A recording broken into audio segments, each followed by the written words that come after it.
Routine కనిపించిన దాన్ని కొన్ని కొత్తగా ట్రై చేశారు. మనకి రాడ్ వంచడం రాడ్ దించేటట్టుగా ఉంటది. మూవీ అయితే బాగుంది భయ్, కంపల్సరీ ఫ్యామిలీతో అంటే లాస్ట్ టైం ఖుషీతో బ్లాక్ బస్టర్ కొట్టారు, ఈసారి హిట్ కొట్టబోతున్నారు. హిట్ కొడుతున్నారు భయ్, హిట్ కొట్టినట్టు ఎలా ఉందండి ఫ్యామిలీ? బాగుంది బాగుంది. యాక్టింగ్ అవంతా ఎలా ఉన్నారు? యాక్టింగ్ అన్ని సూపర్ అన్న. విజయన లుక్స్ డైలాగ్ అరేనా వచ్చాలి ఎలా ఉంది? హైలైట్ అదైతే.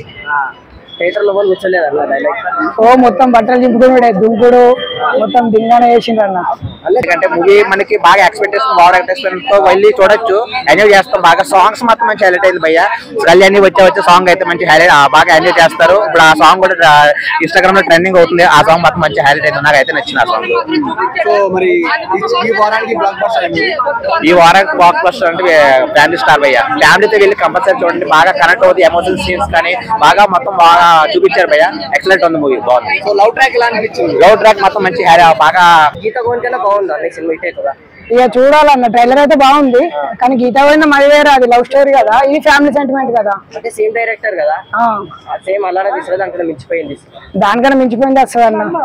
ఫైట్ అవన్నీ ఎలా ఉన్నాయి విజయాలు? బాగున్నాయి అన్న. ట్రైలర్ చూసావు కదా, ఫైట్లు బీజిఎం బ్యాక్గ్రౌండ్ మ్యూజిక్ ఎలా ఉన్నాయి? అది ఒకటి ఐరన్ మంచి అంటే ఎలా ఉంటుంది చూసినావా, అదైతే సూపర్ అన్న. ఇంకా విజయన కెరియర్ లో బెస్ట్ మూవీ అవుతుంది అనేది అవ్వచ్చు అన్న. అంటే విజయాన్ని కాల్చుకొని రోల్ చేస్తారు కదా, వాళ్ళకి ఏం చెప్తారండి? వాళ్ళు ఎంత అన్నా చూసుకోవాలన్నా, ఇప్పుడు ఎదిగేట వాళ్ళు అందరినీ తొక్కాలని చూస్తారు కదా, అంతే. 100 కోట్లు కొడుతుంది ఈ సినిమా. కొడతా అన్న, 200 కోట్లు అయితే పక్క.